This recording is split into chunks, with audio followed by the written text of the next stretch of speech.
Bienvenue dans ce nouveau format d'interview sur la chaîne Impro Musique dans lequel je vais à la rencontre de professionnels de la musique de différents domaines afin d'échanger avec eux sur leur parcours, leur expérience dans le but de t'apporter des conseils, des astuces mais aussi peut-être de casser certaines croyances que tu as autour de ce monde-là afin de voir que font des professionnels de la musique, comment est-ce qu'ils voient les choses afin d'ouvrir un petit peu nos yeux et nos horizons. J'ai la chance de passer aujourd'hui un moment avec Anne-Claire Révélet, plus connue sous le nom de Zélie Chanson, dans un joli chalet. Et on va passer aujourd'hui un moment avec elle. Donc elle est autrice, compositrice de chansons pour enfants, mais aussi enseignante à l'Institut Jacques Dalcroze à Genève. Et on se retrouve juste après ça.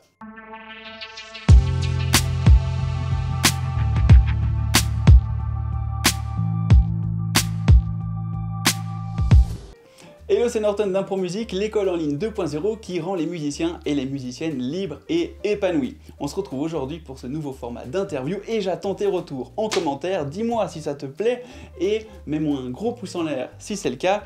Et surtout, dis-moi qui est-ce que tu aimerais que j'interviewe lors de prochaines vidéos. Tu peux t'abonner à cette chaîne également pour être averti de la sortie de mes futures vidéos. Et je cède tout de suite la parole à Anne-Claire pour qu'elle se présente déjà en quelques mots.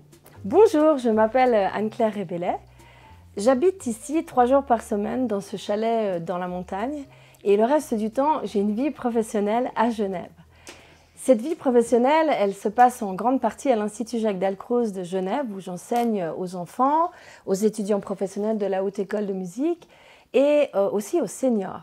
Je donne aussi des formations au DIP, des formations continues, pour aider les profs à développer de plus grandes compétences dans leur propre domaine. Et je donne aussi en fait des stages à l'étranger. Évidemment, avec le Covid, c'est un peu plus compliqué. Mais j'enseigne aussi en Asie. Je suis souvent invitée à Hong Kong, à Shanghai, à Singapour, en Malaisie, pour transmettre ma passion pour mon métier et partager des moments musicaux avec des gens du monde entier. Et puis, il y a encore 2 autres facettes de mon activité. C'est évidemment Zélie Chanson, comme Norton vous a dit. Je compose des chansons pour enfants. J'ai aussi une activité en Roumanie, où je donne des cours de formation pour les enseignants généralistes. Et peu à peu, de cette formation généraliste est née une petite structure, Mima Musica, avec laquelle je suis en interaction et avec lesquelles je travaille de temps en temps. Dis donc, magnifique. Et il faut savoir quand même pour la petite anecdote que Anne-Claire, on ne s'est pas rencontrés sur une piste de ski parce qu'on a des skieurs qui passent tout autour. Non, c'était ma prof lorsque j'étais à l'Institut Jacques Dalcroze en tant qu'étudiant professionnel pour ensuite exercer mon premier métier qui a été enseignant de rythmique. Du coup, c'était ma prof.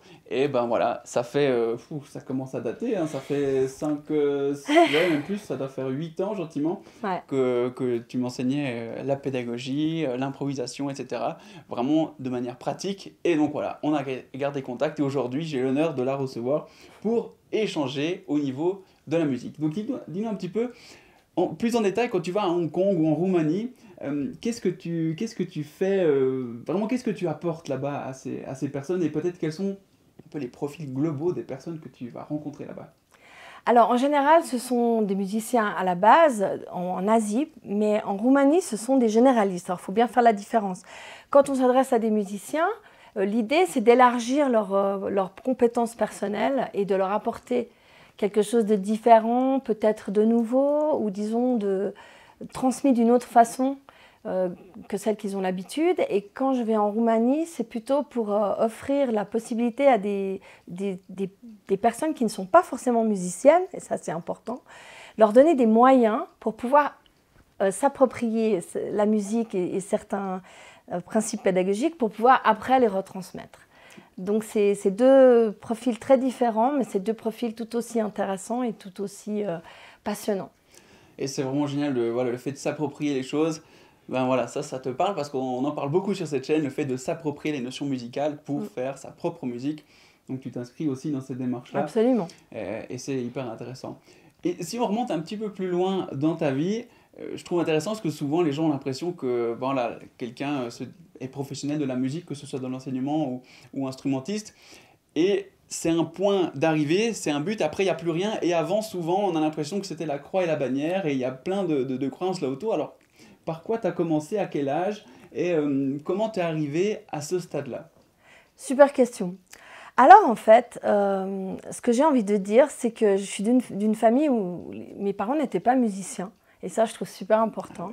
Ils étaient mélomanes. Donc en fait, j'écoutais de la musique du matin au soir. Et c'est comme ça en fait que la musique a commencé à m'habiter. Et c'est comme ça que j'ai eu envie après d'approfondir. Mais je ne suis pas du tout une personne qui est issue du milieu musical. C'est simplement par imprégnation. Et ça, c'est super important. Parce qu'on croit justement, comme tu dis, que la musique, ça doit être un départ académique. Et en fait, la musique, c'est vraiment implicite, c'est vraiment intuitif. Et c'est le fait d'en avoir beaucoup écouté qui a fait qu'ensuite, j'ai eu pas mal de facilité au conservatoire, j'avoue. Du coup, toi, tu as plutôt suivi, suite à ça, un parcours au conservatoire. Ouais. Et tu es allé jusqu'à... Comment ça s'est passé? Tu es allé jusqu'au certificat ou est-ce que tu as pris Alors en d'autres fait, voies? c'était un peu... J'ai eu un parcours un peu particulier parce que j'ai commencé tard, à 9 ans et demi. Et du coup, j'ai avancé très vite et on a voulu un peu me projeter sur le professionnel après 5-6 ans de piano. C'était trop peu. Et du coup, ça s'est pas très bien passé dans le sens que j'ai commencé à... Enfin, j'étais pas du tout à l'aise dans ce milieu. Et j'avais aussi corporellement une difficulté à assumer de travailler les études de Chopin et tout ça plein d'heures par jour. Donc, j'avais aussi beaucoup le trac. Si je devais jouer à la radio, je dormais pas toute la nuit. Sur scène, je mélangeais les variations tellement que j'avais peur. Enfin, c'était pas mon truc d'être sur scène. Donc, j'ai très vite compris que c'était pas mon truc d'être sur scène. Et je me suis dit que la musique, c'était pas ça. Et c'est pour ça que je me suis tournée vers une autre façon de transmettre la musique. Qui a été du coup ce côté de l'enseignement? Exactement, et la pédagogie et surtout l'envie de partager. C'était pas du tout mon truc de rentrer dans un système rigide avec de la pression, de la concurrence. C'était pas ce qui me correspondait. Moi, j'avais juste envie de rendre plus facile ce qui pouvait paraître difficile. Donc ça a été vraiment mon point de départ. Et c'est pour ça que je pense que c'est très, très, très précieux que des personnes comme Norton trouvent ce moyen de rendre plus facile ce qui peut paraître difficile. Moi, c'est mon leitmotiv pour la pédagogie. Ben, j'adhère complètement à ça. Ouais. Et c'est vrai, comme je l'ai peut-être déjà dit, c'est vraiment quand j'ai fait mes études à l'Institut que ça m'a fait péter plein de barrières dans ma tête et me dire, mais en fait, voilà, on nous donne plein d'outils, mais au final, on nous pousse à être nous-mêmes, à trouver notre manière d'enseigner. Et c'est ce qui m'a beaucoup plu dans les cours que tu nous donnais, c'est qu'il n'y avait pas une seule manière de faire. Ce qui est important, c'est que dans la finalité, l'élève ou la personne qu'on a accompagnée évolue, avance et surtout se développe. Absolument. Parce que, ben, je ne sais pas si tu es d'accord avec moi, mais pour moi, la musique, c'est un développement personnel, une évolution constante. Et ben, pour prendre du plaisir. Parce que s'il n'y a pas de plaisir, complètement, ça va être compliqué de faire de la musique. c'est ça. Du coup, je viens à la question suivante que j'adore, que je me suis posée dernièrement et que j'adore poser, c'est pourquoi tu fais de la musique et qu'est-ce que la musique t'apporte, vraiment profondément? Ouais, c'est vrai que c'est une question essentielle. Pourquoi je fais de la musique? Alors j'ai envie de dire qu'à la base, j'en ai pas fait, j'en ai écouté. Et ça, je crois que c'est très, très, très important. Parce que la musique qu'on écoute nous habite et finalement, elle se retransforme et elle rejaillit à d'autres moments, à des moments où on s'y attend pas. Donc au départ, vraiment, j'écoutais de la musique. Pourquoi j'ai eu envie d'en faire? Eh bien, parce que franchement, je m'ennuyais à l'école beaucoup. Je m'ennuyais beaucoup à l'école. Et du coup, la musique, ça a été un domaine où je pouvais développer beaucoup de choses. Et j'avais beaucoup de projets au conservatoire à l'époque. J'avais une prof qui nous poussait à avoir des projets différents. On faisait de la musique espagnole, de la musique de chambre, de la musique... Et tout ça, ça m'a un petit peu ouvert, justement. Ça m'a fait sortir du pur gamme, études de Czerny, etc. Donc voilà, il y a eu ça. Et puis ensuite, il y a eu ce côté que la musique, plus j'en faisais, plus j'étais curieuse, plus j'avais envie d'en faire. Et de fil en aiguille, ça a pris beaucoup de place dans ma vie. Et peut-être aussi parce que j'étais déjà, à l'époque, je vivais déjà pas mal entre la ville et la campagne. Et du coup, à la campagne, la musique me permettait d'être en lien avec la nature, avec un autre monde. Qui permet de s'apaiser. Donc en fait, c'était une manière de t'échapper un petit peu. Absolument. Et est-ce que tu joues encore de la musique pour toi, outre mesure voilà, sans parler forcément de tes compositions comme ça, pourquoi tu le fais et qu'est-ce que ça t'apporte? Alors, ce que ça m'apporte, oui, alors je joue encore. Là, on va être très clair. Quand on enseigne, on n'a pas énormément le temps de jouer. Par contre, on joue en enseignant. C'est un peu paradoxal. Mais si on veut expliquer, finalement, en enseignant la rythmique Jacques Dalcroze, j'improvise beaucoup. Et du coup, c'est pas une musique pour la maison ou une musique pour l'enseignement. Pour moi, c'est un peu la même musique. Donc, j'en fais un peu tout le temps, en enseignant ou à la maison. Mais à la maison, j'en fais de moins en moins, il faut être très honnête. Parce que quand on travaille beaucoup et qu'on transmet beaucoup, on a moins le temps d'en faire soi-même. Mais ce que j'aimerais dire là-dessus, c'est qu'au fond, ce qui compte quand on fait de la musique, quand on improvise, parce que c'est quand même là c'est de ça qu'on parle, quand on improvise, ce qui est important, c'est d'avoir des objectifs quand même. Et même si je ne travaille pas à la maison énormément parce que je n'ai pas le temps, quand je me trouve au piano en enseignant, je me donne un objectif. Et du coup, j'en joue. C'est pas un travail, c'est un jeu. Parce que je me dis, aujourd'hui, je vais improviser sur une base d'Elton John. Aujourd'hui, je vais improviser sur une base de Schubert. Et du coup, quand j'arrive en cours, j'improvise sur ces bases et je joue. Donc à la maison, tu as un peu peut-être sorti la base, le schéma d'une pièce qui t'a plu. Absolument. Et tu improvises là-dessus. Est-ce que c'est une manière aussi de te fixer un cadre à ton improvisation pour éviter de te poser devant le piano et de se dire, tiens, maintenant qu'est-ce que je fais? Et de retomber sur des automatismes que tu vas répéter tout le temps la même chose du coup. Alors, c'est exactement ça.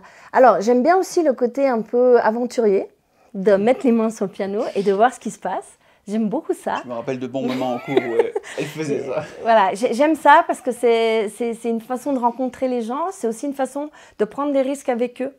Parce qu'eux, ils vont prendre le risque d'improviser avec moi. Là, je parle par exemple des enfants avec qui j'improvise. Donc, je trouve chouette de prendre les mêmes risques qu'eux. Si les gens vont bouger sur ma musique, je prends les mêmes risques qu'eux parce que je ne sais pas exactement ce que je vais faire. Donc, de temps en temps, je suis aventurière. Et puis, de temps en temps, j'ai envie de dire par respect pour les gens aussi, je prépare et je me dis, tiens, aujourd'hui, ça va être Schubert, Beethoven, ou ça va être Fa majeur ou La majeur parce que j'ai envie de réveiller les gens. Donc oui, je donne un cadre à mon improvisation. On est dans un chalet suisse. Absolument. Donc oui, je pense que donner un cadre à son improvisation, c'est aussi se donner une liberté. Parce que quand on a un cadre, du coup, on peut dépasser le cadre et on peut offrir plus de spontanéité et plus de liberté. Alors pour nous, on va avoir des surprises, mais aussi pour ceux qui nous écoutent. Et puis, j'avoue aussi que quand j'ai un film ou une démonstration ou quand je dois être en public, je prépare. Ouais. Je prépare par respect pour les autres et aussi pour être prête lorsqu'il va y avoir une grosse surprise. Ce sera moins déstabilisant si je sais à peu près où je vais.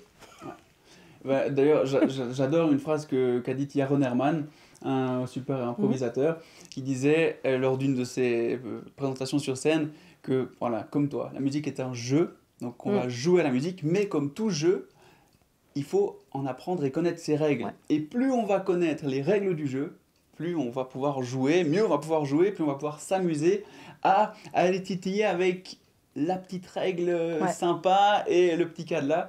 Donc, c'est ça. Et du coup, dans ces moments, quand tu es sur scène ou quand tu as préparé quelque chose, est-ce que le fait d'improviser au quotidien te sert de béquille? Est-ce que ça t'aide? Est-ce que tu as des exemples peut-être concrets où tu te dis, ah ben là, j'ai pu me raccrocher à un truc, une bouée? Alors, des exemples concrets, je suis pas forcément là, mais c'est clair que ma main a quand même des automatismes. Et que même si tout d'un coup, une porte claque ou il se passe quelque chose d'incroyable pendant que je suis en train d'improviser, ma main va peut-être elle-même retrouver des chemins que je n'aurais peut-être pas si j'étais du premier jet ce jour-là. Et du coup, les automatismes, qu'est-ce que tu entends par automatisme? Est-ce que c'est soit des schémas travaillés? Est-ce que c'est une connaissance peut-être de l'harmonie? Qu'est-ce qui te permet de retomber sur tes pattes ou de rebondir sur une situation? Alors, en l'occurrence, je trouve que quand la main gauche est mobile, elle nous rend très service. Parce que quand la main gauche est mobile, elle peut avancer un petit peu jusqu'à ce qu'on retombe sur nos pattes. Donc ça, c'est vraiment quelque chose en improvisation qui, de mon point de vue, est important. Une main gauche qui est mobile. Parce que si on est bloqué sur seulement tonique dominante ou je ne sais pas quoi, et ben si tout d'un coup il y a le noir qui se fait devant nous, ça va être plus compliqué. Tandis que si on a une main gauche qui est mobile et qui va peut-être aller retrouver quelque chose qui va nous, du coup, entraîner la main droite, on va être déjà plus, comment dire, ouais, on va être plus sécure, quoi. Ouais. Donc c'est intéressant, c'est ta main gauche qui guide. Pas toujours, mais dans les moments de stress, tout à coup, elle reprend un peu le lead. Il faut qu'elle soit là, ouais. Pour te structurer et te faire avancer dans ta musique. C'est ça. Parce qu'à la limite, dans un moment compliqué, on peut repartir sur du deux voix, par exemple. Et du coup, on a besoin quand même d'avoir une main gauche qui existe. Maintenant, je pense aussi qu'une certaine connaissance, tu parlais des règles, je pense que d'avoir dans les doigts des façons de jouer, c'est très important. Des basses harmoniques, certainement, mais on peut aussi avoir des façons de jouer avec des quintes, par exemple. C'est quelque chose qui peut bien nous rendre service, ou les tons entiers. Ouais. Hein, les tons entiers, c'est magnifique parce que quoi qu'on joue, ça donne à peu près quelque chose de... Donc le ton entier qui peut être apparenté, c'est un mode, quoi. C'est vraiment, absolument. C'est de la musique modale, on sort de l'aspect tonal voilà. Avec la dominante, on doit respecter une gamme. On a vraiment quelque chose qui nous laisse plus de liberté et ça peut nous servir de bouée de secours en cas de panique extrême. Hop, on saute sur ces moyens-là. Et dites-moi si ça vous intéresse, mettez-moi en commentaire. Je pourrais faire une vidéo sur les tons entiers. Ah ouais. Et peut-être pourquoi pas avec Anne-Claire, parce que moi niveau main gauche, vous avez vu, je suis, vu que je suis pas pianiste de base et pas un grand technicien, je devrais m'inspirer de la main gauche d'Anne-Claire un peu plus d'ailleurs. Et ce que tu viens de dire aussi juste avant, ça me donne envie de creuser parce que tu m'as dit que tu improvisais avec des enfants. Ouais. Explique-nous un petit peu quel âge ils ont et comment c'est possible. Bah, tout est possible. Déjà, pour moi, c'est quelque chose d'évident. Tout est possible, surtout avec un piano. Parce qu'un piano, c'est quand même une sonorité qui va... Enfin, ça va sonner bien. C'est quand même plus compliqué qu'un instrument à cordes d'improviser. Alors oui, mes élèves, ils ont 6 ans. Ils sont tout petits.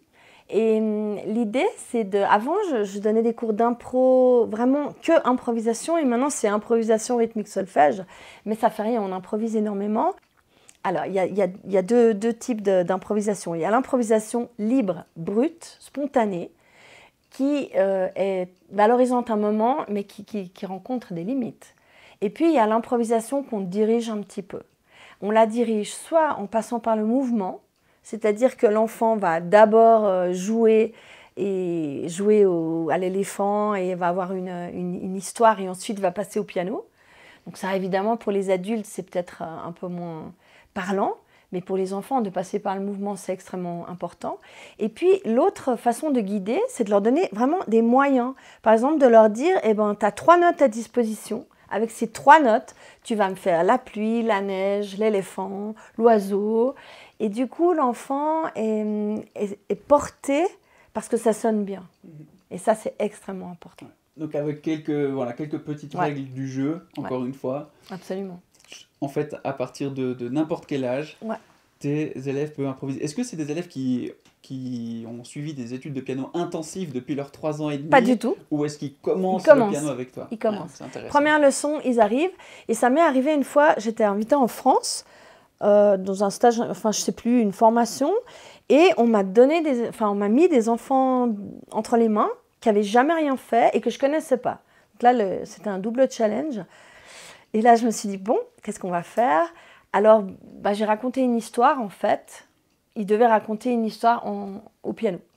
Donc là, effectivement, on choisit l'histoire aussi. On choisit quelque chose qui peut donner une bonne atmosphère. On choisit des étoiles. On choisit un personnage qui arrive tranquillement. On choisit...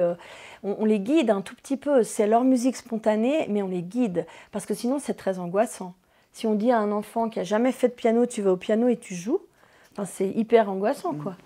Donc on les guide. Ouais. D'où l'idée de mettre là un cercle autour, quelque chose pour lui dire, ben voilà, voici les outils que tu as. Moi, j'aime bien l'idée de la sculpture. Je dis, ben là, je vais vous apprendre à utiliser un outil et puis à sculpter. Et puis si on tape trop fort sur le marteau puis qu'on a fait un trop gros trou, ben c'est fait. Alors maintenant, à partir de là, notre sculpture va pas être comme on pensait, mais... Tout à fait. Et en musique, c'est un peu pareil. Absolument. Pour des enfants. Donc, plus d'excuses, hein, les impropianistes qui nous regardaient. Je veux plus entendre. Oui, mais je sais pas comment commencer et j'ai pas le niveau pour improviser. Parce que, voilà, si des enfants de 6 ans qui n'ont jamais fait ça peuvent le faire, eh bien retrouvons ensemble notre âme d'enfant pour aller au piano avec cette soif de juste jouer, faire de la musique, qu'importe les moyens techniques mis en œuvre derrière, ça, on aura l'occasion de les faire évoluer par la suite. Je ne sais pas si tu me rejoins sur ce point, mais tout à fait. Pour moi, on peut commencer le piano en improvisant en parallèle. Bah, bien sûr. Et avancer petit à petit. Et c'est pas parce qu'on sait pas faire des gammes avec les deux mains en parallèle sur 4 octaves à 120 BPM qu'on peut pas improviser. Absolument. Et là, vraiment, j'aimerais vraiment apporter ce témoignage. C'est que donc, les enfants, au bout d'un an et demi, si on leur donne des moyens spatiaux aussi, géographiques, et ils ne savent pas lire, parce qu'ils n'ont pas encore les compétences de lire les arpèges ou ces choses-là. Mais si on arrive à leur montrer que si on fait un arpège à la main gauche qui monte et comme ça, et qu'on leur fait comprendre au niveau de la psychométricité, eh ben, ils sont super heureux parce qu'il y a quelque chose de valorisant dans la réalisation, en fait. Et ça, on peut le retrouver à tout âge. Exactement. Quand on fait sa propre musique, on crée quelque chose de toute pièce, ben déjà, ce que j'aime dire aussi, c'est qu'on ne peut pas comparer. Parce que c'est unique, c'est une œuvre unique. Et ces enfants-là, ben, ils ne peuvent pas dire oui, mais lui, il joue mieux. Ben, il ne joue pas mieux parce que ce n'est pas la même musique. Donc c'est ça que je trouve génial avec ce support qu'est l'improvisation pour se développer musicalement. Oui, et puis au niveau de, comme tu dis, de ne pas comparer, ça je trouve extrêmement important parce que moi je suis entièrement d'accord que dans la musique dite classique ou disons académique, il y a toujours un moment où on transmet la musique de quelqu'un d'autre et on doit quand même suivre un certain nombre de règles pour pouvoir la transmettre quand même avec justesse, en respectant le message du compositeur. Alors que souvent, je dis aux enfants, quand ils me disent « Ah, mais là, j'ai fait une fausse note », je dis « C'est égal, puisque c'est ta musique, c'est pas une fausse note. » Et du coup, c'est aussi un début à l'instrument que je trouve très précieux, parce qu'au fond, ça donne une confiance. Exactement. Une confiance en soi-même, absolument, en ce qu'on est capable de faire.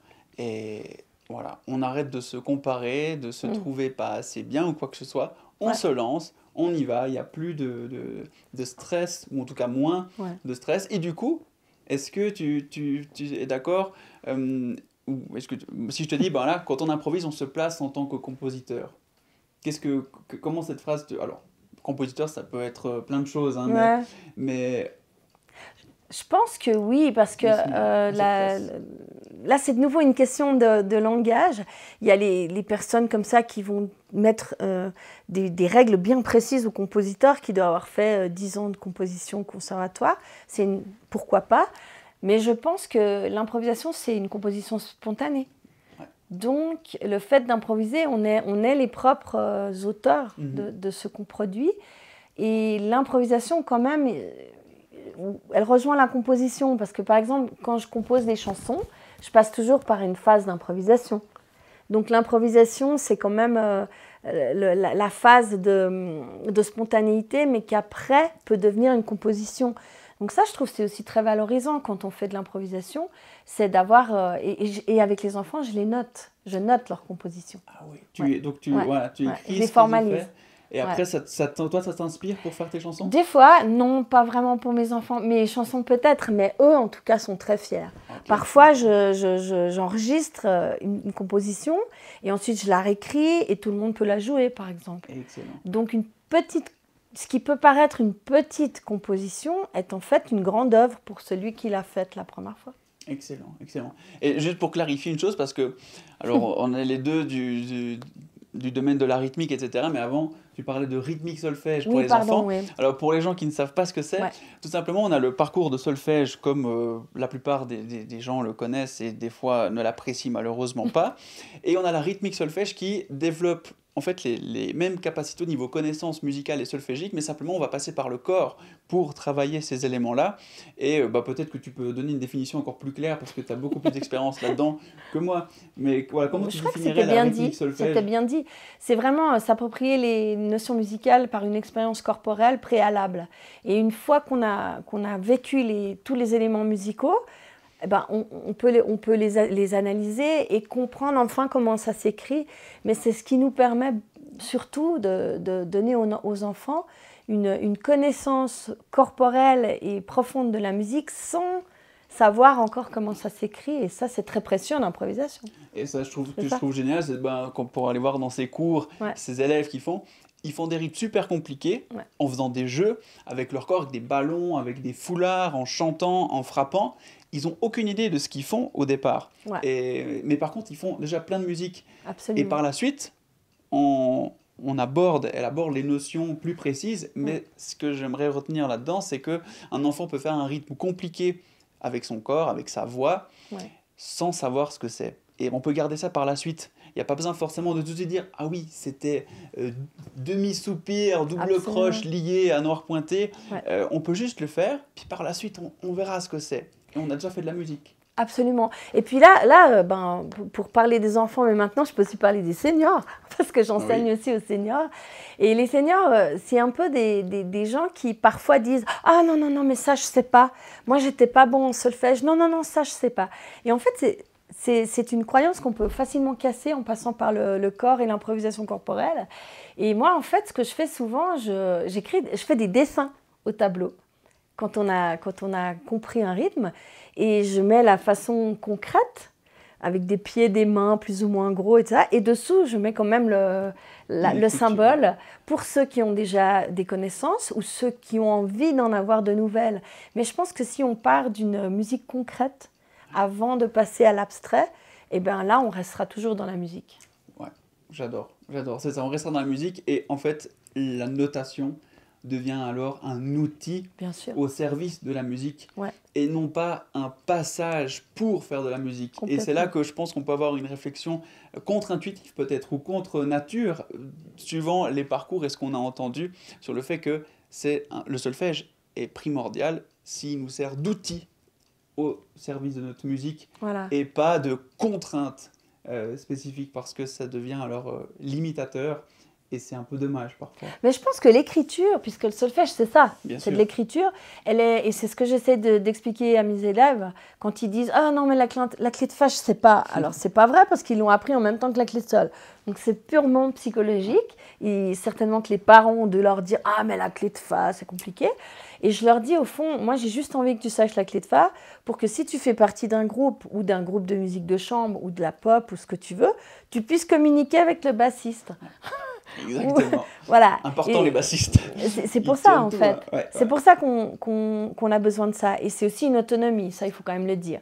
Parce qu'en commençant par l'improvisation, et d'ailleurs c'est très flagrant chez les enfants, ils commencent par l'improvisation, mais dès qu'ils ont acquis un certain niveau, ils veulent jouer des morceaux connus. Et pour jouer des morceaux connus, il faut savoir lire. Et du coup, ils ont l'envie. Exactement. Et ils comprennent pourquoi ça leur sera utile. C'est ça. Donc, encore une fois. Et chacun, après, trouve son chemin. Mais d'où l'intérêt de garder cette motivation, cette flamme de vouloir faire de la musique. Et après, chacun avance dans la direction qui l'intéresse et qui va le tirer vers le haut toute sa vie. Et si on parle un peu, parce que tu as fait une super transition vers tes chansons, parce que c'est quand même super chouette ce qu'elle fait. Moi, j'ai beaucoup utilisé les chansons, donc son nom d'artiste, c'est Zélie Chanson, avec les enfants. Est-ce que tu peux nous décrire un peu ce projet que tu as? Peut-être est-ce que tu as des nouvelles choses qui vont arriver? Qu'est-ce que tu as fait auparavant Parle-nous un peu de ton projet Zélie Chanson. Merci. Alors, Zélie Chanson, c'est un peu comme toujours dans la vie, il y a un peu des hasards, des expériences qui nous ouvrent d'autres portes. Et en fait, j'écrivais tout le temps des chansons pour mes cours. Et il y avait souvent des visiteurs qui les recopiaient. Et je me disais, bon, elles ont l'air d'être intéressantes. Et voilà, je continuais d'en avoir plein mes tiroirs jusqu'au jour où une chanson, j'ai parlé avec une copine qui me dit, tu vois, par exemple, d'ailleurs c'est une chanson assez connue, Le Papillon, c'est pas la plus la plus poétique, mais elle a fait le tour du monde, même jusqu'en Syrie, dans les camps de réfugiés de Syrie. Ouais. Wow. Donc pour dire, j'ai une élève en fait qui a pris cette chanson parce qu'elle est syrienne et elle est allée dans les camps de réfugiés et puis elle a beaucoup travaillé sur cette chanson et ça m'a beaucoup émue de voir la vidéo d'ailleurs. Elle a fait un projet avec... Parce qu'on voit les enfants qui chantent et puis après on voit en fait les bâtiments des réfugiés. Tu te poses sur mon nez, joli papillon, tu t'envoles, tu t'envoles. Joli papillon, tu te poses sur mon pied. Et donc, une copine, une fois, me dit « Ah ben, j'ai utilisé la chanson du papillon dans tes remplacements. » Et là, je dis « Mais c'est ma chanson !» Et elle me dit « Mais non, pas du tout, je l'ai vue dans l'Éducateur. » Et là, je fais « Ben, c'est embêtant parce que c'est quand même ma chanson. » Ouais, à la base. Et donc, j'arrivais plus à dire que c'était ma chanson, enfin bref. Et là, il y a une petite lumière dans ma tête qui s'est allumée et qui s'est dit « Mais pourquoi je les écrirais pas puisque de toute façon, elle voyage. Ouais, sans mon nom en plus. » Donc voilà, c'est parti comme ça et j'ai commencé à en écrire. Et c'était des chansons pour le solfège au début, pour rendre le solfège plus amusant. C'est toujours un peu mon truc d'essayer de rendre les choses vivantes et amusantes. Et là, en fait, étonnamment, ça a bien marché.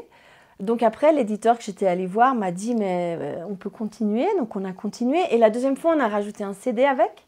Parce que les gens disaient « oui, mais on a les chansons, mais pas le CD ». Donc on s'est mis à faire les chansons avec un CD, chanté par Alizé Oswald du groupe Alios d'ailleurs, et un CD avec des musiciens classiques en fait, il y a trio à cordes et piano. Puis on en a fait un troisième, et puis finalement je me suis rendu compte que c'était pas toujours... c'était bien aussi d'être indépendant. Ouais. Donc je me suis mis à éditer les suivantes toute seule. Ah ouais, en auto-édition ? Ouais, voilà. Ah, donc c'est plus compliqué. Ouais, j'imagine. C'est plus compliqué, mais du coup, il faut tout gérer. Il faut gérer tout. L'impression, le graphisme, trouver les illustrateurs. Voilà, donc ça devient... Ouais, c'est celui-là. Là, c'est celui-là, en fait. Ah oui, toi, tu as celui en roumain, c'est intéressant. Voilà, parce qu'en fait... ouais. Ici, donc il y a le CD hein, avec l'explication, et puis le CD lié à, du coup, un livre. Alors celui-là, c'est pas le livre qui va avec, mais après, c'est lié à des livres qui sont édités. Et là-dedans, on a chaque fois, déjà, j'adore le graphisme qui est super chouette. Je vous mettrai d'ailleurs les liens, si ça vous intéresse, ces livres-là. Et vous retrouvez les liens sous la vidéo pour aller vous renseigner sur ces livres-là, pouvoir les commander si ça vous intéresse. En tout cas, moi, je les utilisais dans mes cours avec les enfants. C'est des chansons super, que vous ayez des enfants à la maison ou que vous enseignez. C'est vraiment chouette. Est-ce que tu peux nous dire peut-être quelques exemples de notions musicales que tu as mis dans les chansons et qui permettent de travailler? Voilà, alors en fait, il y a plusieurs volumes. Il y a des volumes pour le solfège, donc c'est vraiment des notions genre noir pointé croche ou syncope, etc. Donc ça, c'est vraiment lié à une acquisition particulière. Puis ensuite, il y a 3 recueils qui sont plutôt pour les enfants entre 4 et 10 ans, on va dire. Et donc, ils bougent. Il y a les descriptions de mouvements qu'on peut faire avec ces chansons. Ils bougent avec la chanson et finalement, ensuite, de façon intuitive, ils ont quand même intégré 2 croches, 2 croches, 2 croches noires, par exemple, pour le Wistiti Aski. Ou bien, c'est vrai qu'on est bien tombé là. ou bien il y a une chanson d'Indien qu'ils adorent avec un ostinato de 2 croches noires, ou une chanson de Moulin avec 4 doubles noirs aussi. Donc en fait, les enfants bougent, les enfants écoutent la musique et tout, et finalement, après, on dit, voilà, ça s'écrit comme ça. Et ils ont du coup fait une acquisition globale parce qu'ils ont bougé, ils ont chanté, ils ont écouté de la musique, et parfois on fait même de l'improvisation percussion sur les playbacks en fait. Excellent. Ouais, et à chaque fois le playback. Ouais, il y a toujours le playback. Et c'est vrai que les instrumentations, c'est toi qui as écrit non, l'arrangement? Alors non, j'avoue que j'ai fait appel dans plusieurs volumes à Olivier Grimm, qui est un très bon harmonisateur. Et puis dans le suivant, il y aura un petit peu des changements. Moi, j'ai une idée, mais j'avoue que j'ai pas le temps et peut-être pas les compétences globales pour noter les 4 voix et tout ça. Moi, je suis un peu quelqu'un dans le spontané. Et puis quand je dois prendre mon crayon puis écrire 4 voix, c'est plus compliqué. Donc toi, tu composes avec ton piano du coup? Alors moi je compose les chansons, les paroles, la mélodie, les paroles, toutes les descriptions. Et puis ensuite, j'ai une idée d'harmonisation. Ouais. Je dis, ah ben là, j'aimerais que ça soit là j'aimerais qu'il y ait le violoncelle, et on travaille ensemble. En fonction aussi d'un style, par exemple, Ouais. parce qu'il y a des chansons vraiment avec des styles Absolument. très définis. Ouais. Ou alors, tiens, là, j'entendrais plutôt du jazz, et du coup, on fait un piano jazz ou comme ça.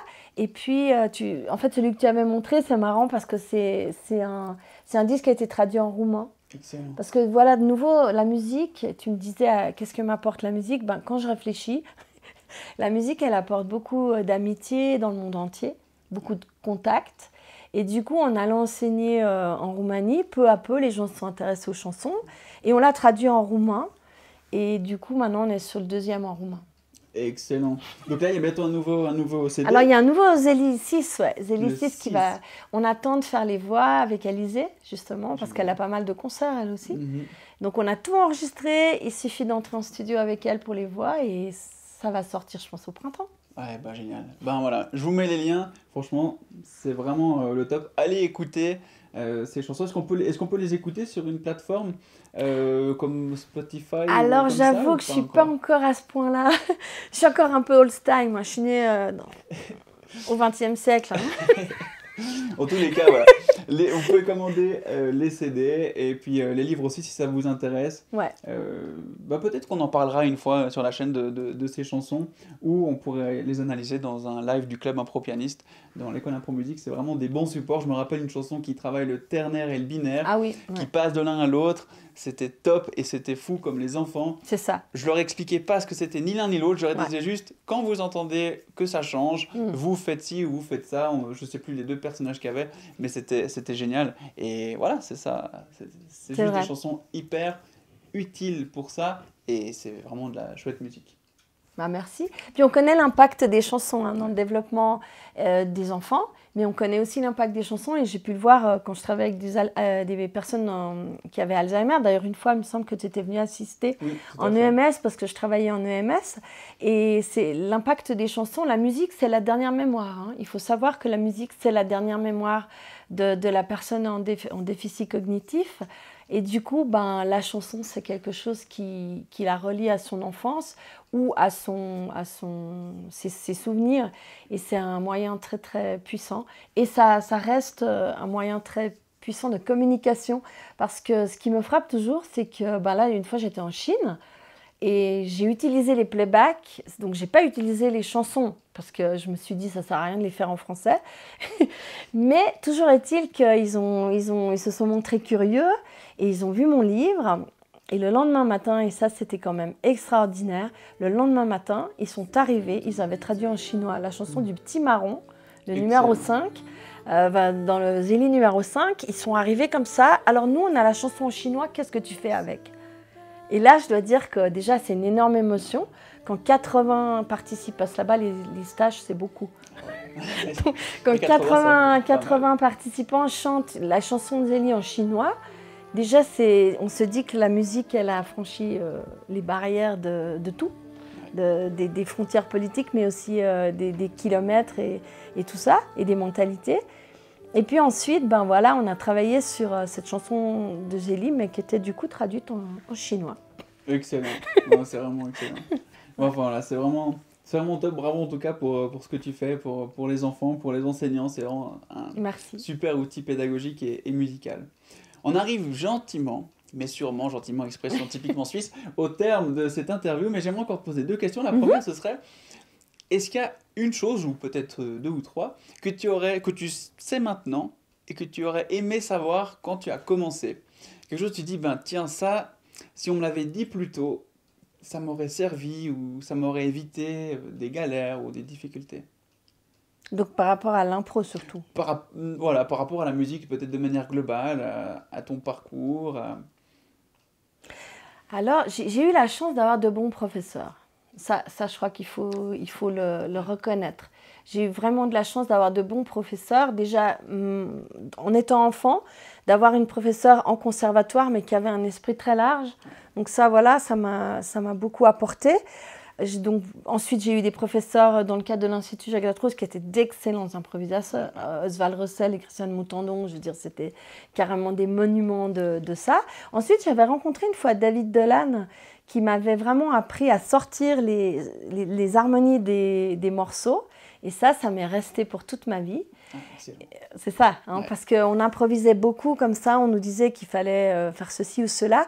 Mais ce prof-là m'a vraiment appris à sortir les harmonies et j'ai jamais oublié ce qui m'a appris ce jour-là.